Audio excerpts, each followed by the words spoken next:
नमस्ते विद्यार्थी मित्रांनो. बघा, डायरेक्ट सेकंड इयर इंजिनिअरिंगचे जे विद्यार्थी आहेत, त्यांचा एक प्रॉब्लेम असा झालेला आहे, की ज्या विद्यार्थ्यांनी ओपन कॅटेगरीचे आहेत आणि ज्यांनी EWSसाठी अप्लाय केलेलं आहे, अशा विद्यार्थ्यांना बघा ओपन आणि त्याच्यापुढे @ सिम्बॉल आलेला आहे. ठीक आहे. इवन दो अशा विद्यार्थ्यांनी ओरिजिनल प्रोफार्मा व्ही म्हणजेच काय तर आपलं EWSचं सर्टिफिकेट अपलोड केलेलं असताना सुद्धा. ओके. तर अशा विद्यार्थ्यांचं काय होईल? हा एक प्रश्न विद्यार्थ्यांच्या मनामध्ये आहे. तसेच काही विद्यार्थी म्हणत आहेत, की आमच्या लॉगिनमध्ये ग्रेव्हियन्सचं ऑप्शन येत नाही आहे. तर या दोन्हीवरती आपण 2 क्वेश्चनवरती आपण चर्चा करणार आहे.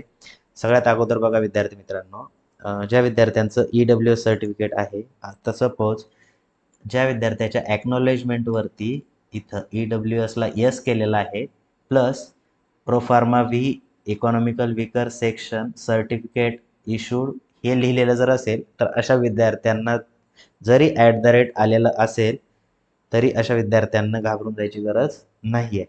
पण ज्या विद्यार्थ्यांचं इथे EWS येस आहे, प्लस इथे जर काय तर रिसिप्ट लिहिलेलं असेल, रिसिप्ट ज्यांनी अपलोड केलेली असेल, अशा विद्यार्थ्यांना ग्रेव्हियन्समध्ये तुम्हाला अपलोड करावं लागेल किंवा कॅप राऊंडच्या जो थर्ड राऊंडचा शेवटचा दिवस असेल त्याच्या अगोदर तुम्हाला ही EWSचं सर्टिफिकेट तुम्हाला अपलोड करावं लागेल. ठीक आहे. जर आलेलं असेल तर तुम्ही ग्रेव्हियन्समध्ये अपलोड करू शकता. आणि ज्यांनी ऑलरेडी ओरिजिनल प्रोफार्मा व्ही म्हणजेच काय तर EWSचं सर्टिफिकेट अपलोड केलेलं असेल, तर अशा विद्यार्थ्यांनी घाबरून जायची गरज नाही आहे. त्यांचं फायनल मेरिट लिस्टमध्ये @ सिम्बॉल जो आहे तो गेलेला असेल. ठीक आहे. पण ज्या विद्यार्थ्यांचा प्रॉब्लेम असेल त्यांनी करावं ग्रेव्हियन्समध्ये. ओके. आणि जर ओके असेल, त्यांनी ऑलरेडी व्हेरीफाय करतानाच अपलोड केलेलं असेल EWSचं सर्टिफिकेट, तर अशा विद्यार्थ्यांनी घाबरून जायची गरज नाही आहे. त्यांनी काहीच करायची गरज नाही आहे. ओके. ठीक आहे.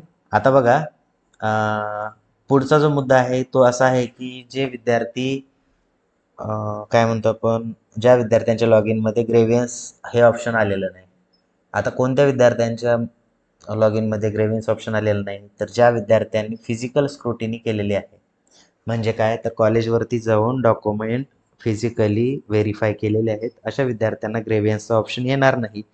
कारण त्यांना जर काही चेंजेस करायचे असतील त्यांच्या फॉर्ममध्ये, तर त्यांच्या FC सेंटरवरती जायचं आहे आणि तिथं चेंज करायचे आहेत. ठीक आहे. आता तिसरी केस अशी झालेली आहे, की काही ज्या विद्यार्थ्याचे फोटोकॉपीमध्ये मार्क वाढलेले आहेत, अशा विद्यार्थ्यांनी FC सेंटरवरती गेल्यानंतर पण त्यांचे मार्क जे आहेत ते म्हणजे करेक्ट होत नाही आहेत. जे जुने मार्क आहेत तेच येत आहेत. तर अशा विद्यार्थ्यांनी उद्या शेवटची डेट आहे, तर उद्या एकदा तुम्ही व्हिजिट करा. कारण एका FC सेंटरचा प्रॉब्लेम नाही आहे. सर्व FC सेंटरचा हाच प्रॉब्लेम आहे. त्यांचे अपडेटेड मार्क आलेले नाही आहेत किंवा घेत पण नाही आहेत. ओके. त्यामुळे जर तुमचा असा काही प्रॉब्लेम असेल, तर तो CET सेलकडनं झालेला प्रॉब्लेम आहे. त्यामुळे तुम्हाला ॲडमिशनवरती काही फरक पडणार नाही. ठीक आहे. आय होप तुमचे डाऊट क्लिअर झाले असतील, है ना? बऱ्याच मुलांच्या कमेंट आलेल्या होत्या, त्यामुळे हा व्हिडिओ बनवत आहे. जास्तीत जास्त मुलांपर्यंत शेअर करा आणि आपला WhatsAppचा ग्रुप जर जॉईन केला नसेल, तर तो जॉईन करून घ्या. त्याची लिंक डिस्क्रिप्शन बॉक्समध्ये दिलेली आहे. भेटूया आपण नेक्स्ट व्हिडिओमध्ये. Thank you.